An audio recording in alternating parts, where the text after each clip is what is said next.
नमामि शमीशाननिर्वाय रूपं विभुं व्यापितं ब्रह्मवेदस्वरूपं निजं निर्गुणं निर्विकल्पं निरीहं चिराकाशमाकाशवासं भजेऽहं निराकारमोकारमूलं तुरीयं गिराज्ञानगोतीतमीशं गिरीशं करालं महाकालकालं कृपालं गुणागारसंसारपारं नतोऽहं तुषारादिसङ्काशगौरं गभीरं मनोभूतिकोटिप्रभाश्रीशरीरं निस्फुरन्मोदिकल्लोलिनीचारुगङ्गा लसद्भालिबालिन्दकण्ठे भुजङ्गा चलत्कुण्डलं सुनेत्रं विशालं प्रसन्नाननं नीलकण्ठं दयालं नगाधेशि चर्माम्बरं कुण्डमालं प्रियं शङ्करं सर्वनाथं भजामि प्रचण्डं प्रकष्टं प्रगल्भं परेशम् अखण्डम् अजम्भानुकोटितकाशं दयाशूलनिर्मूलनं शूलपाणिं भजेऽहं भवानी पतिं भाविगम्यं कलातीतिकल्याणि कल्पान्तिकारी तदा सज्जनानन्ददाता पुरारी चिदानन्दसन्तोषमोहापहारी प्रसीद प्रसीद प्रभो मन्मथारी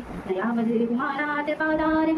भजन्ति लोके परे वा नराणां न तावत् सुखं शान्तिसन्तापनाशं प्रसीद प्रभो सर्वभूतादिवासं न जानामि योगं जपं न विपूजा न तोऽहं सदा सर्वदा शम्भुतोऽभ्यं जराजन्मदुःखोऽतितात्वे मानं प्रभो पाहि आपन्नमामि शम्भो रुद्राष्टकमिदं प्रोक्तं गृह्णतोषे पठन्ति हर ये पठन्ति भक्त्या तेषां शम्भो प्रसीदति ॐ शिवाय नमः ॐ शिवाय नमः ॐ शिवाय नमः ॐ शिवाय नमः